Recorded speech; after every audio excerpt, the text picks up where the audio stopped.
Good morning, everybody. How are you today?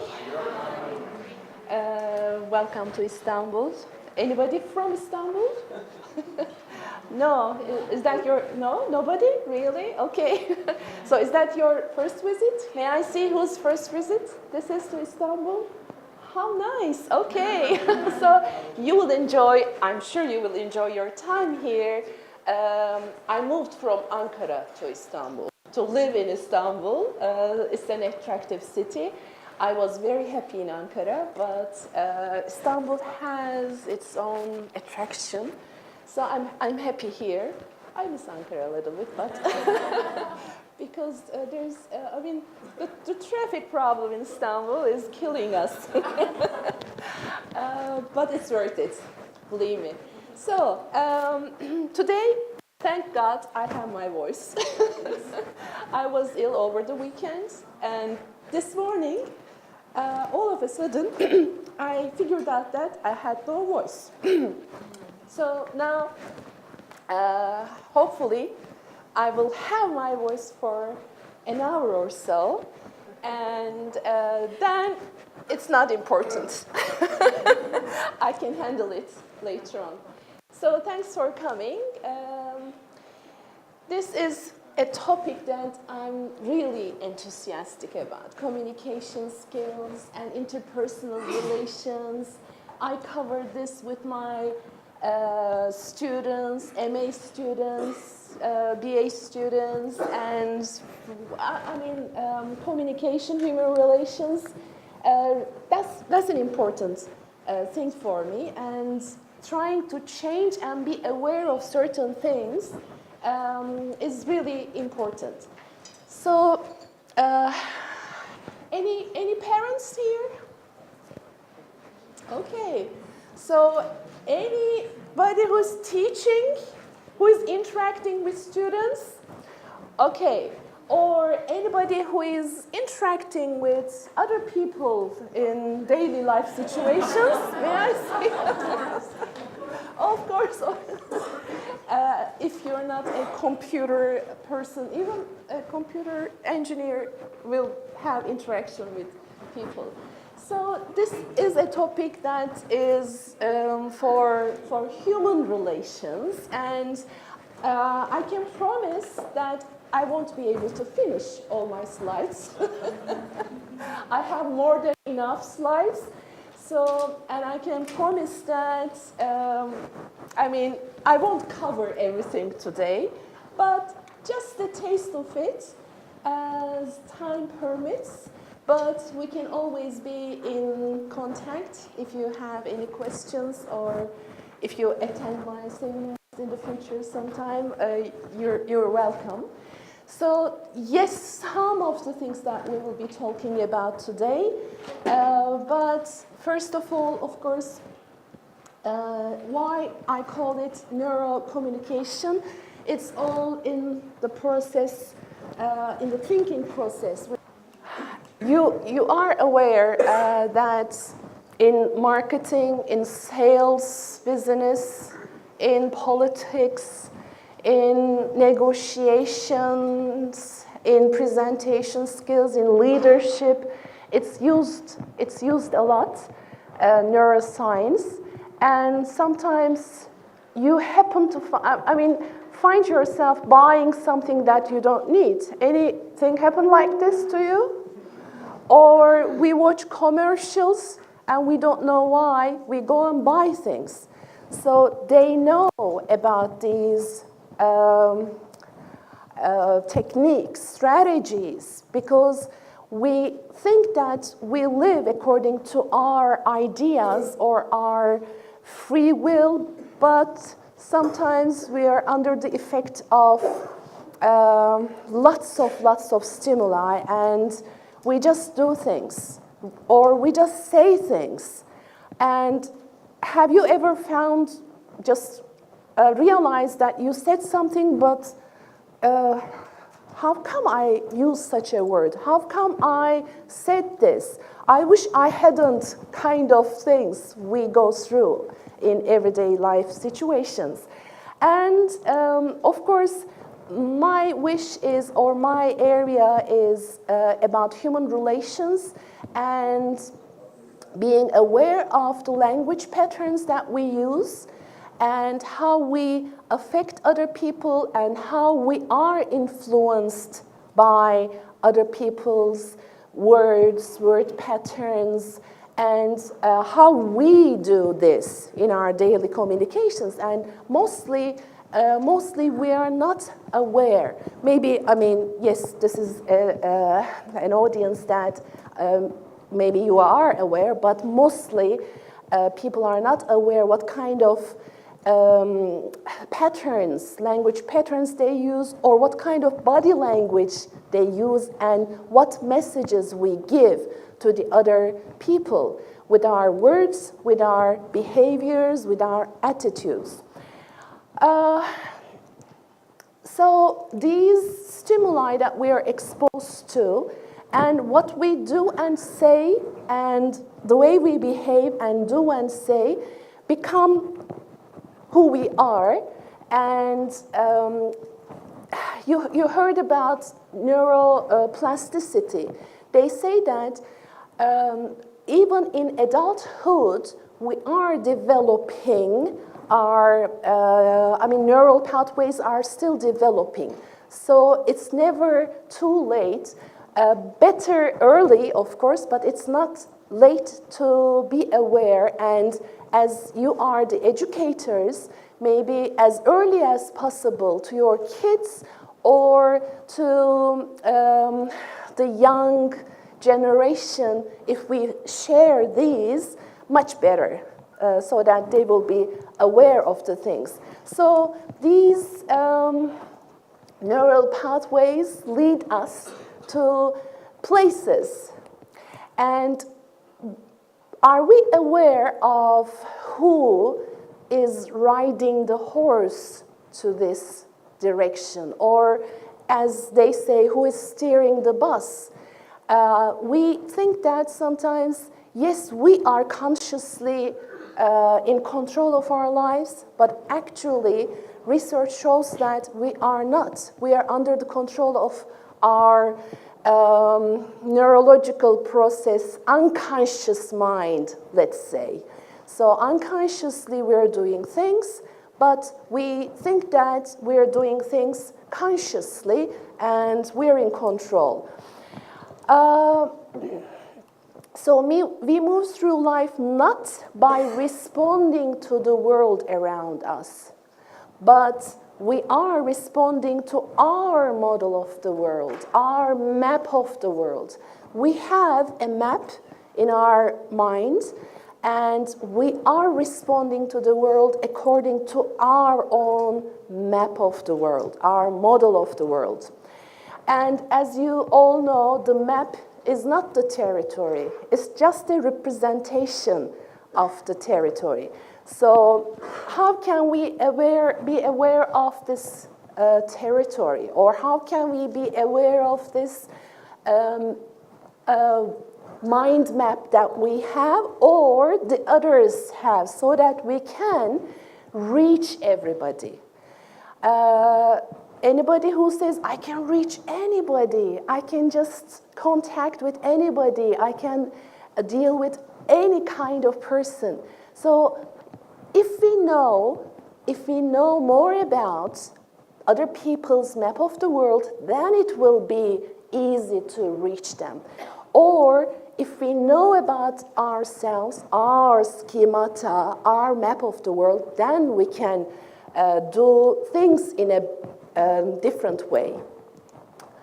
And normally we speak hundreds of words a day, perform thousands of behaviors, nonverbal and verbal, and lots of thoughts.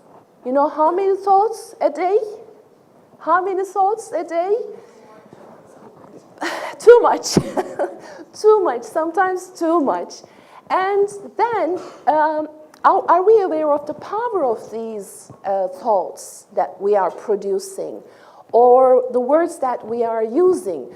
And are we conscious about the stimuli we're exposed to and how we are influenced by these stimuli. So we have lots of labels. We're using codes and labels, and we have lots of pre-established patterns or labels, let's call. I am nowadays conducting a research on the labels that people use for themselves and as teachers or parents to their kids, to their students.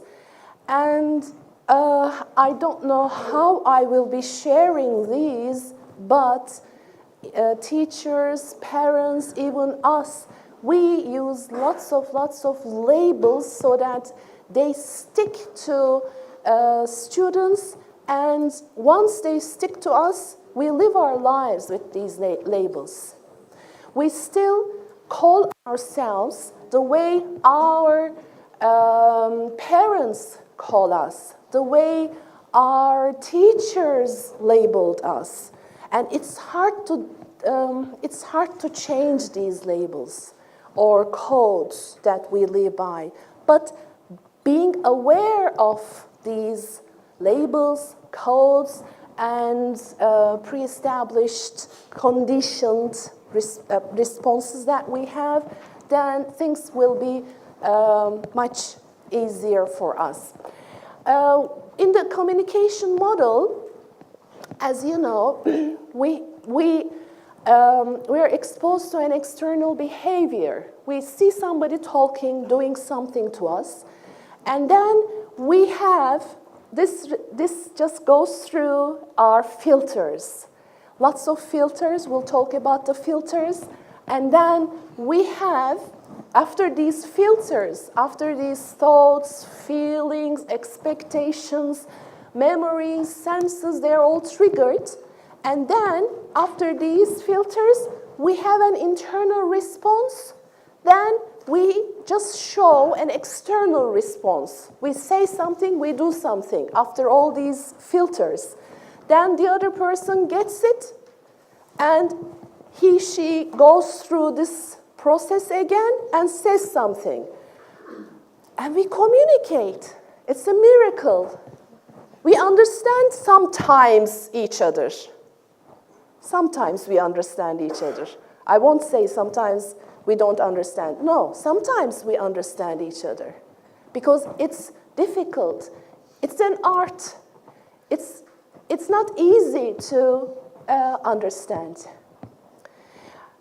If we understand each other, great. Or if we,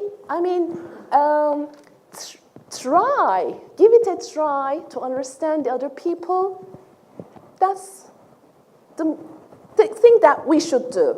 Otherwise, sometimes we don't understand ourselves, why we did things, certain things, why we said certain things. So how come we just judge other people by saying, oh, I didn't know that you would do such a thing. You surprised me. Sometimes we surprise ourselves. So after these filters, yes, it's an art. If you heard about metamodel, have you heard about metamodel? It's a tool to get closer access to someone's experience that they code into speech. In terms of the filters, we naturally adopt 3 key processes with language. We receive the information, and then we hear things, we see things, we delete, distort, or generalize things. How do we do this? For example, he annoyed me. I'm deleting something by not giving how did he do that information. She's better than me in doing what? Change is easy. What kind of change? We're deleting lots of information while we're speaking, and that's why it's hard to understand each other. And sometimes we distort. In the filtering process, we distort things. His voice makes me angry. how can a person's voice, maybe today my voice, I have a much better voice. I made her feel awful. You're going to love this. So we're distorting. We're mind reading. This is the mostly done kind of thing, right? We do mind read. And we're almost sure. You didn't like me. You didn't like me. I'm mind reading. Am I right? Oh, you're tired. I'm mind reading, right? I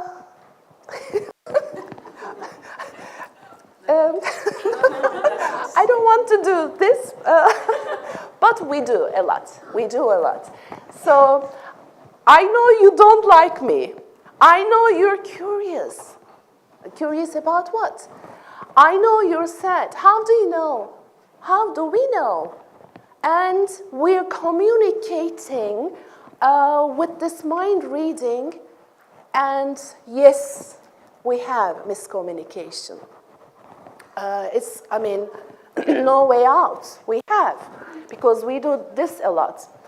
And cause and effect patterns, for example, people staring at me causes me anxiety, or these are, again, distorted cause and effect relationships. One of the most common ones, he doesn't love me, because he doesn't bring me flowers. So what has it got to do with it? So we, in a more detailed seminars, we of course talk about the correct questions to ask. A question to ask so that the other person will actually come to the point, what she's trying to say. You don't bring me flowers, so you don't love me. You don't love me because you don't bring me flowers. What has it got to do with it? Flowers and loving. So then you ask, what is the right question to ask? What do you ask in that kind of situation? You don't love me because you don't bring me flowers. What do you ask?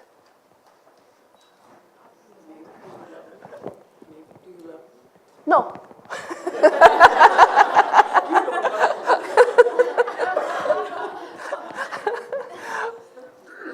So you don't bring. You don't love me because you bring me flowers. What do you say? What? So I bring Mercedes-Benz? So you think only Mercedes-Benz will show that you love me? Okay then. So maybe chocolate and a kiss? I may think. That's a better idea. So, for example, one of the best questions that you can ask, is there anybody in your life that you love a lot but you don't give flowers?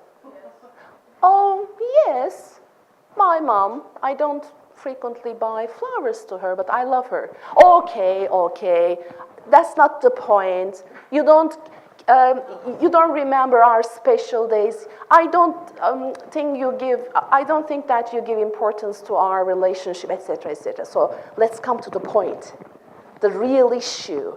We're not talking about the deep issue. We're just working on the surface level. But we need to ask the correct questions so that we understand the real problem. What's the real problem? It's not the flower problem. It's not the flower. It's just pay attention to me.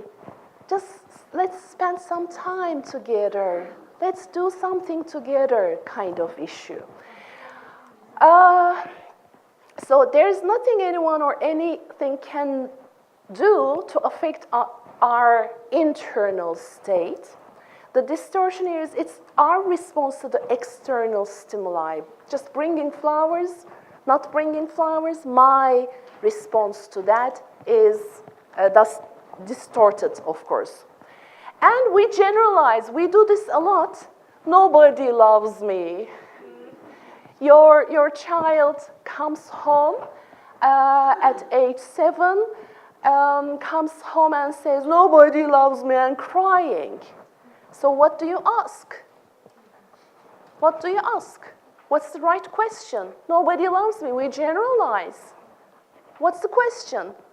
It's okay to accept that you Oh, have you heard this?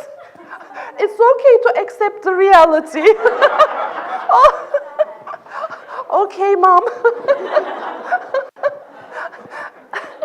we may ask, what's wrong with you? What's wrong with me? Yes. Everybody thinks that there's something wrong with me. You make me sadder. It's okay, honey, at least I love you. Huh, but I'm not talking about you. Of course you love me. So, what happened? Nobody loves me at school.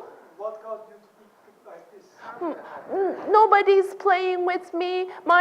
Nobody loves me. Just listen. Just listen. So, yes, asking, nobody? Nobody? Really? I love you. Your dad loves you. And find some friends' names, teachers' names. They say, okay, Ayşe doesn't love me. Who is Ayşe? My classmate. What did she do? Ayşe doesn't love. She believes that Ayşe is not playing with her and Ayşe doesn't love her. Or my teacher doesn't. But we tend to generalize. So we need to find out the real problem. You're always like that. You never bring me flowers. So, we're generalizing things. Never, never, okay? All right. And we have some presuppositions in language. Like, if, how do we use it? If you can arrange a meeting for 4 p.m., so what's the message to me? If you can arrange. So these are, again, gives some distorted message. If you can arrange a meeting, what's the possible result? No meeting. I couldn't have time, sorry. So if you can arrange. Or try. Try and get it done by Friday. So what's the probable result? Yes, I gave it a try, but couldn't do it. How would you feel today? How would you feel if I came here and said this to you? Today, I will try to share neuro-communication skills with you. I will try to, but I'm not sure. So try. Just the word try gives the other person the message that I'm not an expert, I will try. Or, this is what I observe in lots of seminars, conference talks. I will try not to bore you today. So boredom, why am I just reminding other people the word boredom? No, I hope you will enjoy my presentation. I hope we will have a nice time together. So why are we just emphasizing some, or time issue? As educators, for example, I never look at my time. I just put it on the table so that just, in Turkish we have çaktırmadan. So without you noticing, I have a look at and check time here. Otherwise, what message does this give to students? Even to you, even students. Checking time all the time, checking the time. So break time, ah! So why am I doing this? So just let them be involved. Let your learners be involved in the talk. So unconsciously we're doing these. We're not aware of the words that we use in our language. How about but? I love you, but oh, no flowers. But you know, you never bring me flowers. I love you, but yeah, I know. So, but, what is but? But is to negate the previous statement. So will you remember that I love you? No. The part after but will be remembered. So, yes. And usually, there are lots of people, even us, we do that.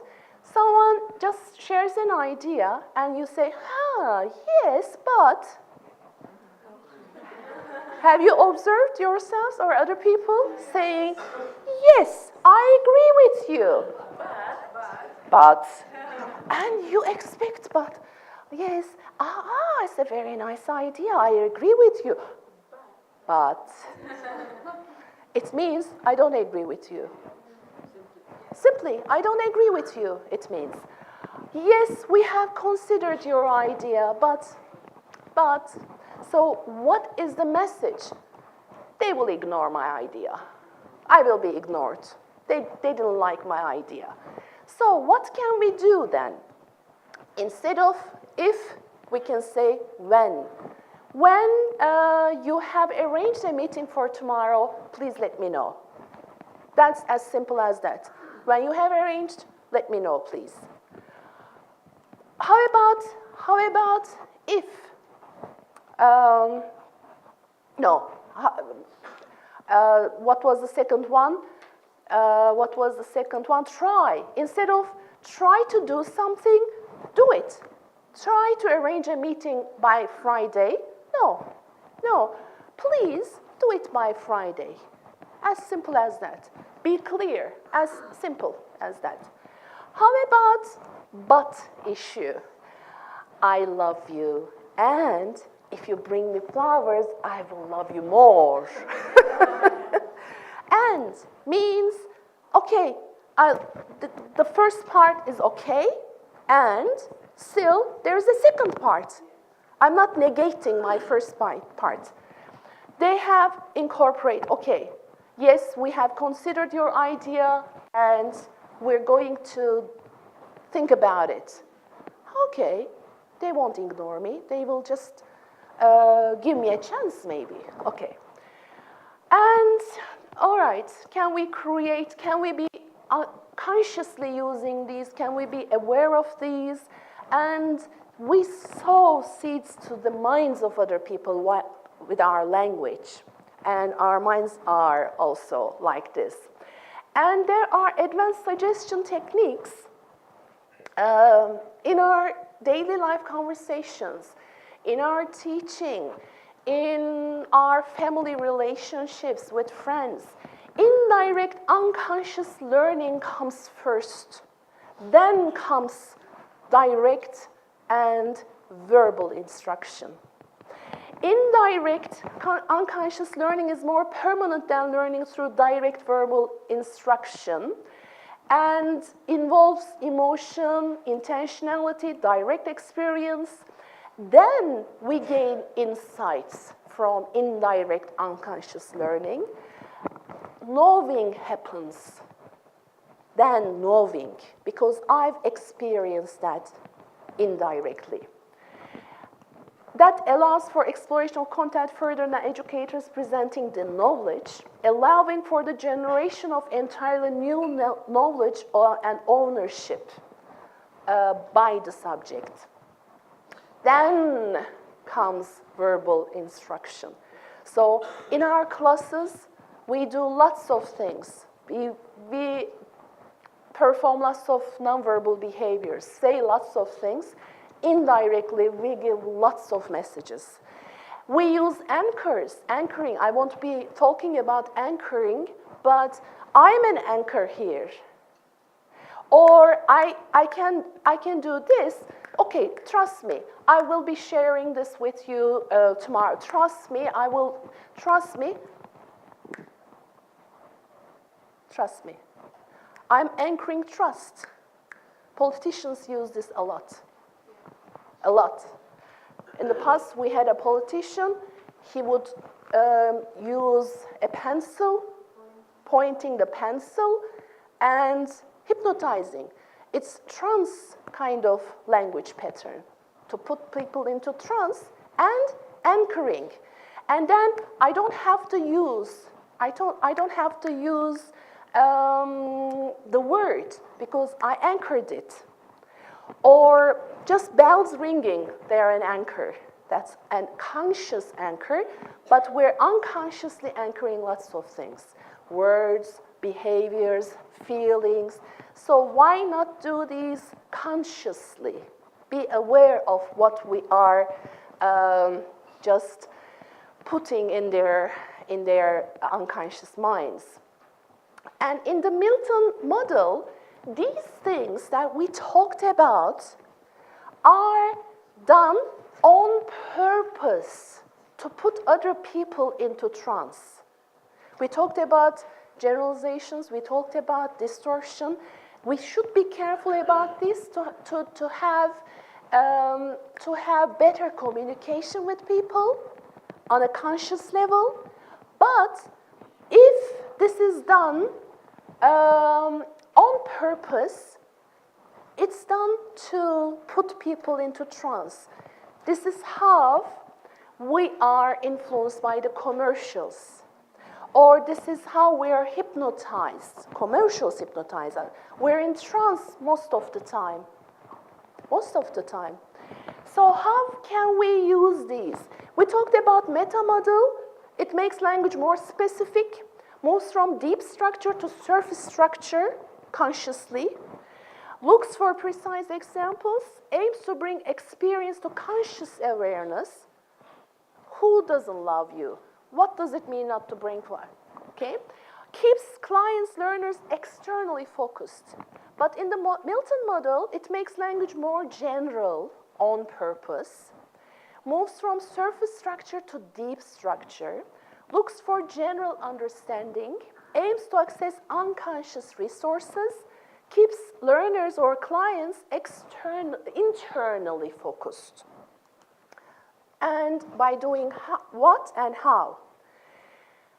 Okay, I'm glad you're ready to listen. Listen what? This is deletion, but I'm telling this so that I'm making my learners ready to listen to me. Okay, I see that you're ready to listen. As you make sense of this in your own time, you're feeling more and, oh, how nice. You're feeling more and more curious. This is hypnotic suggestion. You are gaining new insights, building new friendships. Some generalizations. You can become more successful. You are able to discover new ways. You must take this forward to where it has to go. All the skills you need are easy for you to learn. I'm generalizing and using some universal quantifiers, but to get into the unconscious mind of the other person, to be ready for learning. Of course, we're talking these for good intentions, for our learning. We're not using these to persuade other people to do things that they don't want or buy things that they don't want. In a seminar, I'm sharing persuasion engineering. I say you can make anybody believe or be persuaded in 5 minutes. You can do it. But is that what we want? Or is that what, for example, salespeople, if they want such a seminar, then I would emphasize ethical issues, of course. Because once you find certain words to use, yes, You can influence other people to buy things, to do things, etc. And distortion, this means that you're getting all the help you need. I know that you're becoming more interested. On each breath, you can relax even more. I see that you can relax and relax even more and more. This is easy, isn't it? Your health is important, you know. You can you not? It's time to relax, don't you know? So, and there are embedded commands. The purpose of the embedded command is to send directions straight to the unconscious mind with the conscious mind blocking it. I'm curious about whether you will, so up to here, I'm curious about whether this is what you want the other person to unconsciously believe. You will learn to relax and let yourself be comfortable in a few moments. So just embedding my hypnotic sentence to a normal sentence. What is interesting is, when did you last learn so easily? So I'm telling that you will be learning easily. Don't worry, things are under control.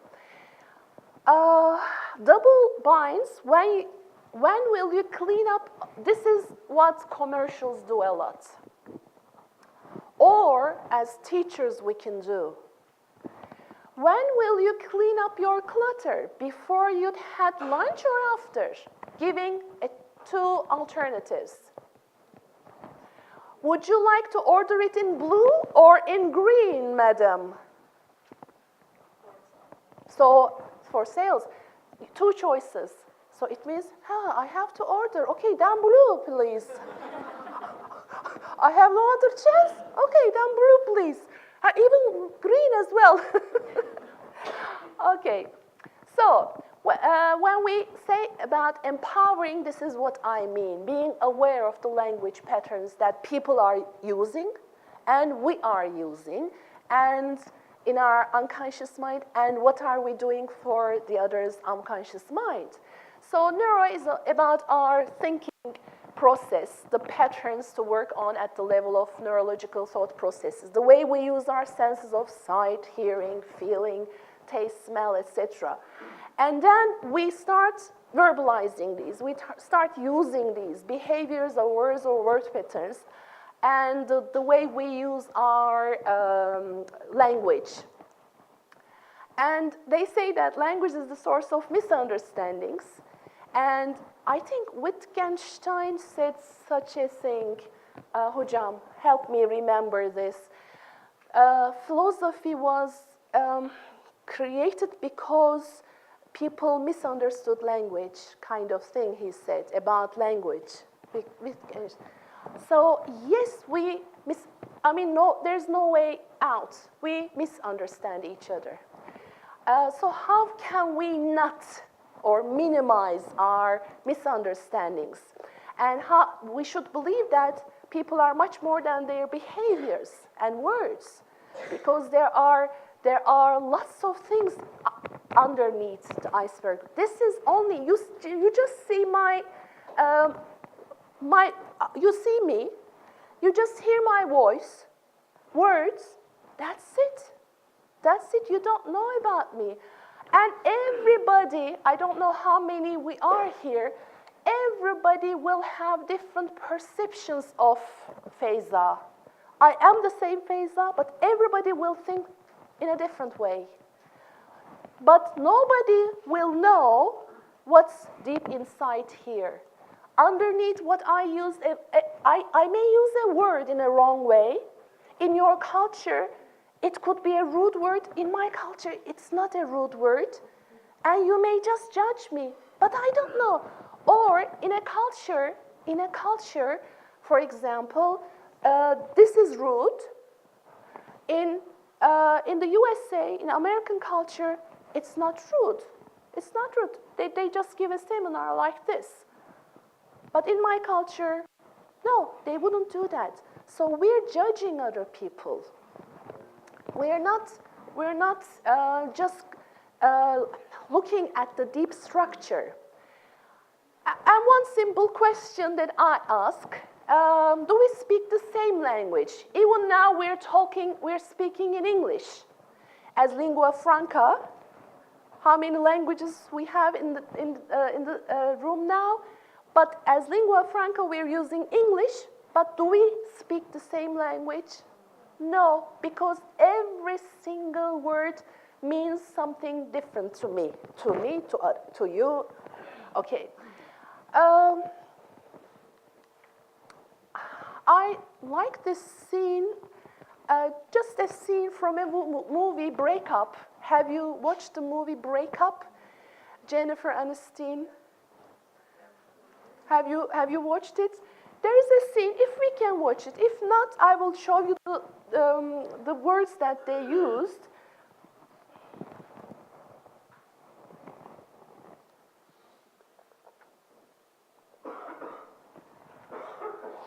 Or maybe later on you can watch it. Eğer olmuyorsa şart değil. Hiç şart değil.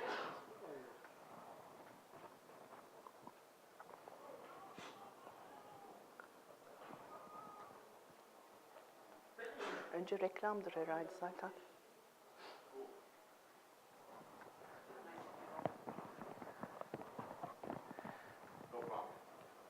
It would be nice to help me with the dishes.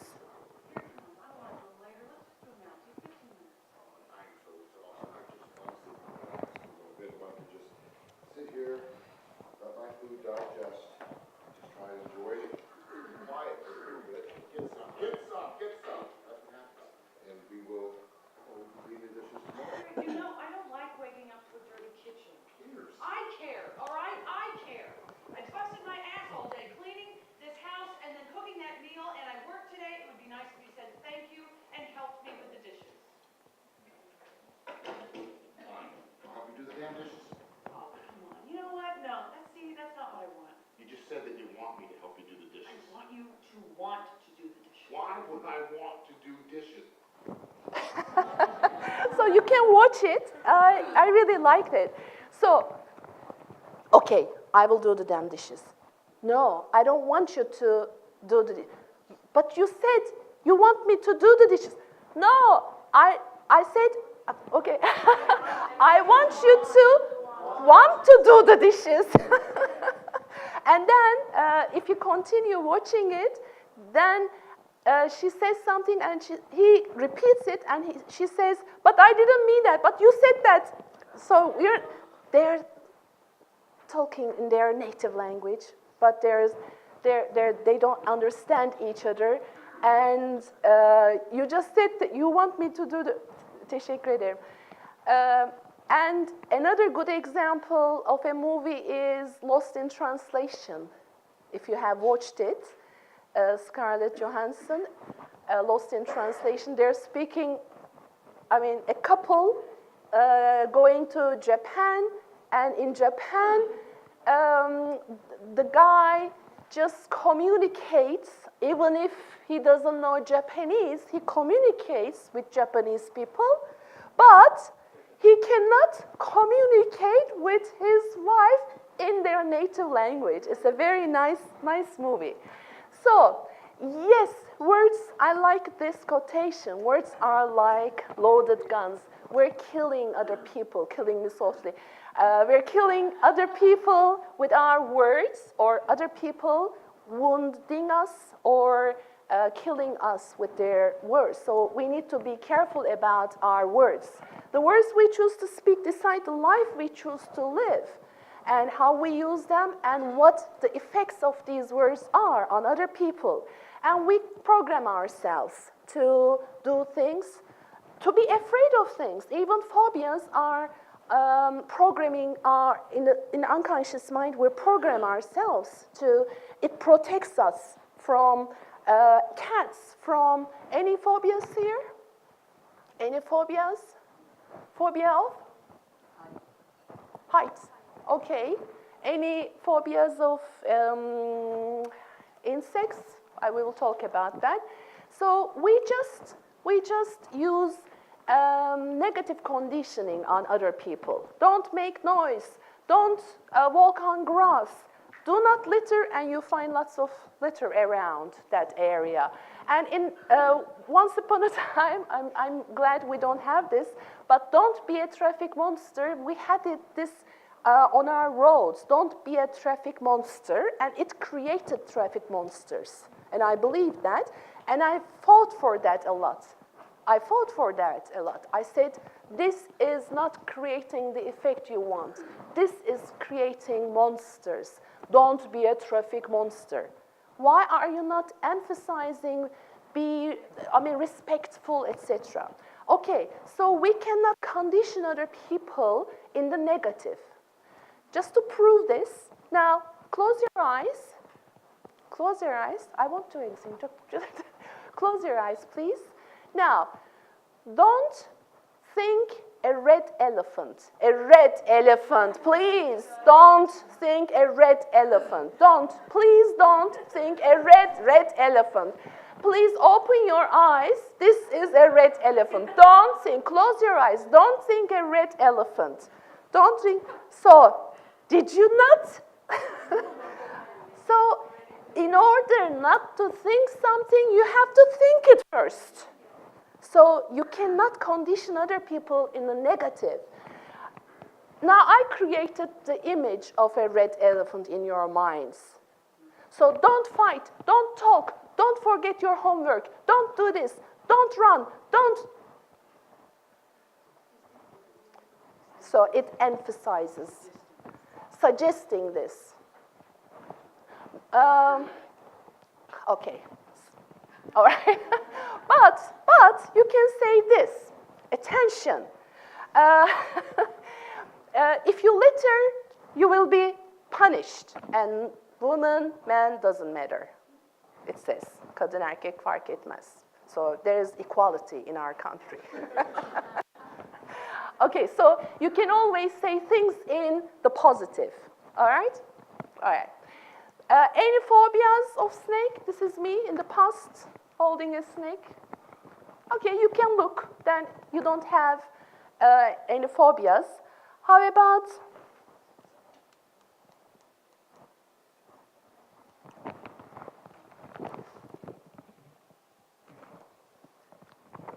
şey oldu. Dondu mu?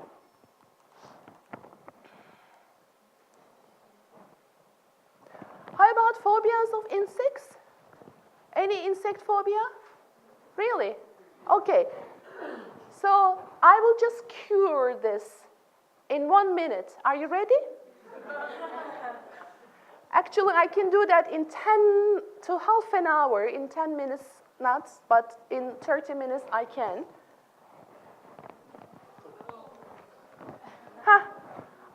I will bring an insect to you, and you will be cured. Are you ready? Are you ready?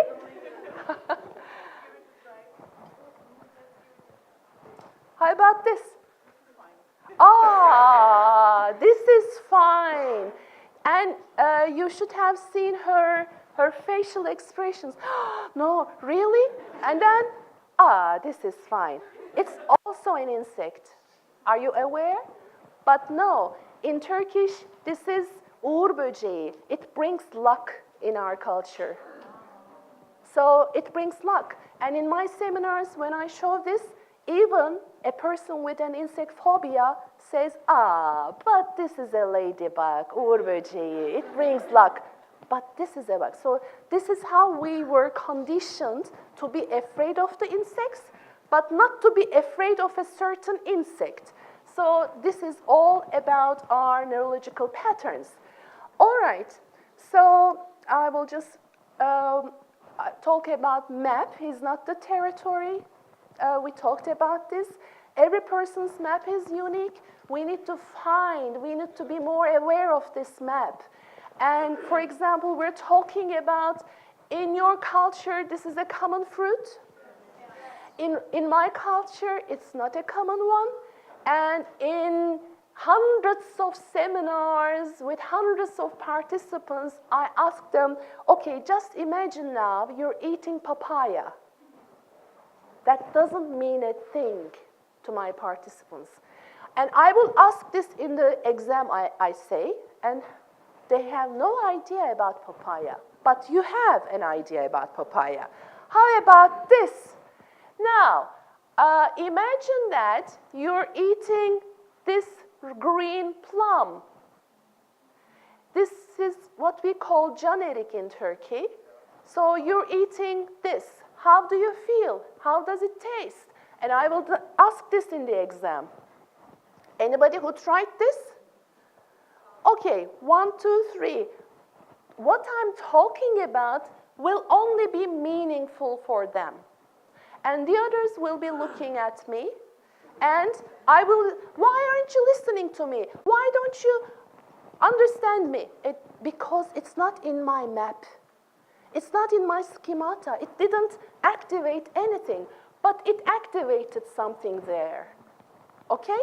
So we are talking about the level of our learners sometimes. We are not reaching their schemata, unconscious mind, and map of the world. So we're expecting them to learn. Okay, if what one person can do, other people can learn to do. Mind and body affect each other. They form a system. If you are doing something and it's not working, do something else, they say. These are the presuppositions that to keep in mind so that we reach other people. So a person with the most flexibility will be the most successful person. We cannot not communicate. Every single second, I'm communicating something. Even if I don't speak, my body speaks. So this is the nonverbal part, but today we won't be talking about nonverbal issues. It's another huge topic. And we cannot change the world around us, but we can change the way we perceive our world. And perceptions are like this. For them, it's a horror movie. They're watching a horror movie. But for us, if you're hungry, it's not a horror movie. So let's be aware of other people's perceptions and our perceptions. They are different. So let's reach. What do you see here? White birds flying tonight or black birds flying in the daytime. So it's better to see both of them, to understand the other person, not fight, no black or no white birds. All right, so let's use our senses, 5 senses, to be accurate and to understand other people. But we need to do things. We need to take action. A ship in harbor is safe, but that's not what ships are built for. So we need to take action to understand other people. And this is a photograph that I've taken. I like my photograph, the photograph. The real voyage of discovery consists not in seeking new landscapes, but in having new eyes. So let's try a little bit to have a new perspective and enjoy our communication and human relations with other people. Thank you very much. Thank you. If you have any questions. I have a question. Yes, please. Each of one are born with probably 100 billion neurons. So why we have different experience and different...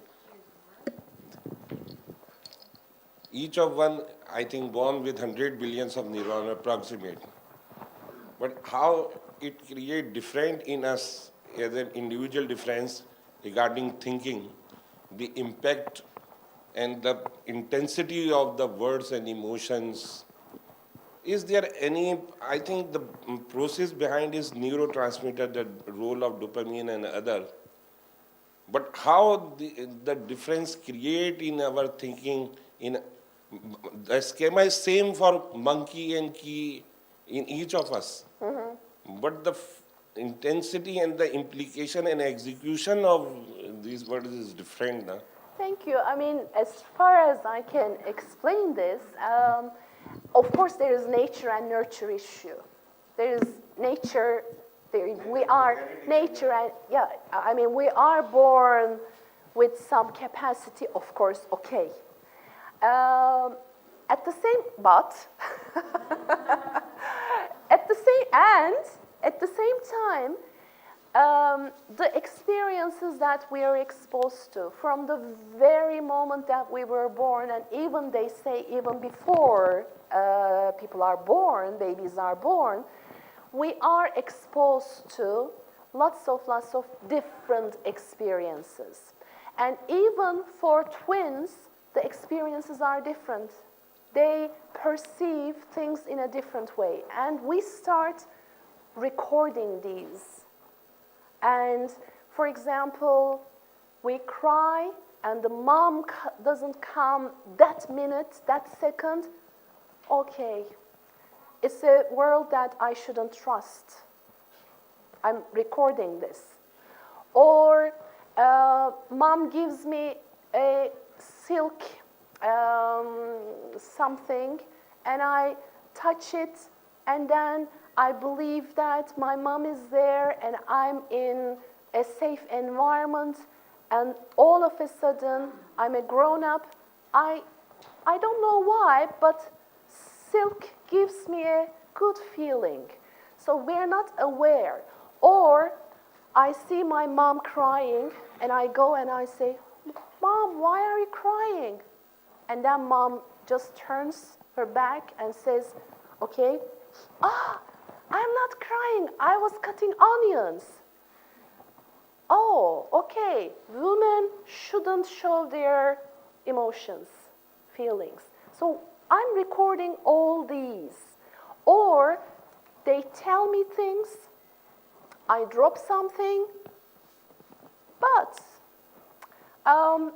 my brother drops something, the way they label me and the way they behave, if it's different, we're recording. So that's how our map of the world and our self-conception, our self-image is developed, and we have totally different experiences.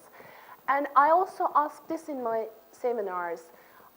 If you are, for example, the second born, the third born, fourth born in your family, if you have sisters, brothers, are your parents the same parents? Are you from the same parents? No, you're not. Because they were different for the first child. Then for the second child, they were more experienced and they were totally different parents.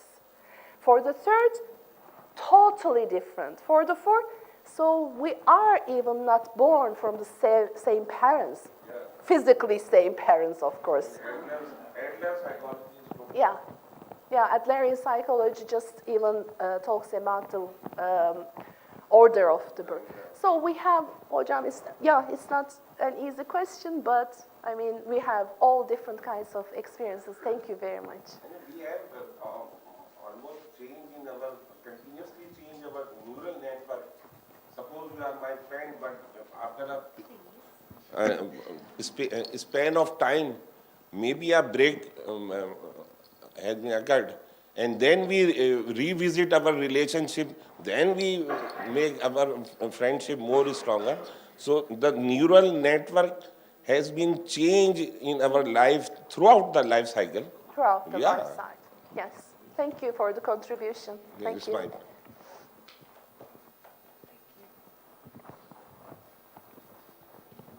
Yes, please.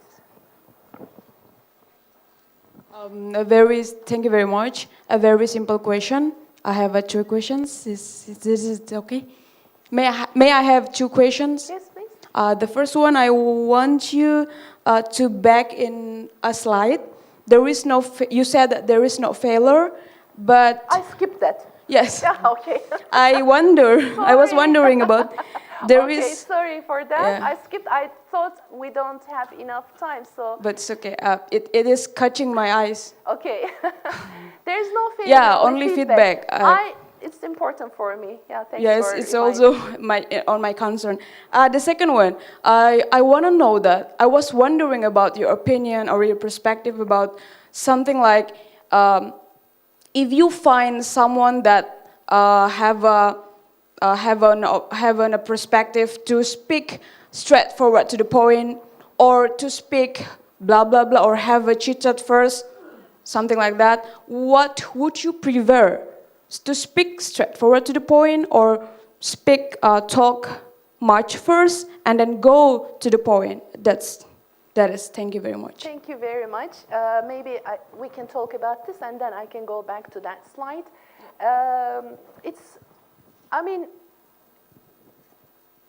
Personal preferences we have. The only thing I can emphasize is we are judging other people. If we are left brain dominant and right brain dominant, if we are left brain dominant, we need to be straightforward. We need to skip the vague parts, unnecessary parts, and please come to the point. So usually in our culture, they say this is gender difference, but I believe that this is left side and right side, left, because we can find such people, women, females, and males as well. But maybe more males are left side dominant. That's why they say, okay, you start, for example, I'm a right side dominant person, right brain dominant, and I start talking about details to my boyfriend, brother, etc. I start, you know what happened? Okay, come to the point. How can I help you? Let me explain first. No, how can I help you? Come to the point. So this is a personal difference. First of all, we shouldn't judge other people. We are ignoring the fact that we are all different. Maybe kindly you can ask, okay, I see that's a problem for you, that caused you a problem, and could you please, not but, okay, but tell me how I can help you, means I don't care about what you have gone through. You have gone through lots of things, but tell me how can I help you, all right? But my intention, or I want the other person to listen to me. Maybe I'm not seeking help. I'm not asking for a solution. I want the other person to listen. So this is what we don't understand. We have different meta programs. I didn't talk about meta programs. We programmed ourselves in a different way. We are different. And at the same time, we're trying to find similarities. But in order to find the similarities, we should accept that we are different. We are unique. We have lots of things underneath that tip of the iceberg. So why not give it a try to understand the other person? Ask the correct questions. Ask some questions to go deep inside. There is no failure, only feedback. Yes, I skipped it. I will show you this to you. Have you ever used, do you use these? What do you call these? Post-it? Sticky notes. Okay. So this is a result of a failure. Did you know this? Now, there is no failure, only feedback. Someone tried to find a very strong glue, tried hard, and found something that would stick, but not strong. It's all in the way that we look at life. If we're flexible, this person could have thrown this kind of sticking kind of glue by saying, it's a failure, I couldn't find a strong glue. But he had different eyes. He had different way of looking at life, flexible. Oh, I found something. It sticks again. What can I do with this? And then this was created. And in education, I ask my learners, at all ages and teachers, lots of questions related to exams, for example. Exam, what's an exam? Word association kind of game I have with them, and they write the associations of exams, for example. And I have never found a positive adjective or word related to exams in my culture. Because this is nervousness, this is